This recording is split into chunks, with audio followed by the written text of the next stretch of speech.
Discipline. Showing children attention. Sometimes children will misbehave to get parents' attention. Children are happier when parents spend time with them, including talking, listening, and having fun together. Discipline. Harsh physical discipline, such as slapping, hitting, beating, or shaking hard enough to leave a mark or to injure a child, is illegal in the U.S. Certain people, such as teachers, doctors, and social workers, must report marks on a child that could be signs of child abuse. Since any physical discipline can become harsh, and because children learn better from other methods of discipline, many people in the U.S. do not use physical discipline today.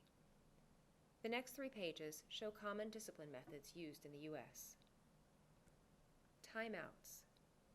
Timeouts are often used for children up to age 8 by making a regular place where a child is sent to sit alone, calm down, and think about his or her actions. Use the child's age as a guide. For example, 2 minutes for a 2-year-old and 3 minutes for a 3-year-old. Parents should explain calmly to the child how to behave correctly in the future. Rewards and consequences. Children ages 6 to 12 can be disciplined with rewards and consequences. Reward children for good behavior, for example, letting them watch a special TV program for making their bed every day, or allowing them to play with a friend if they help with the dishes. Take away something children like when they disobey parents, for example, not letting children play outside after school because they did not tidy their bedroom. Privileges and limits. Teenagers can earn privileges when they obey parents' rules and lose privileges when they disobey the rules. For example, teens who complete their chores, tell their parents where they are going, and come home on time can earn time on the computer, driving the car, using the phone, or with friends. If teens do not follow the rules, parents can take away these privileges. Be clear and consistent about expected behavior, house rules, rewards, and consequences. Household chores. Share household responsibilities. For example, everyone can help to set the table and clean up after meals. Children often have household chores, but their job is to help their parents, not to be fully responsible. Some families reward children for completing their chores by giving them a small money allowance, or by letting them do some activity they enjoy. Child Protective Services, CPS.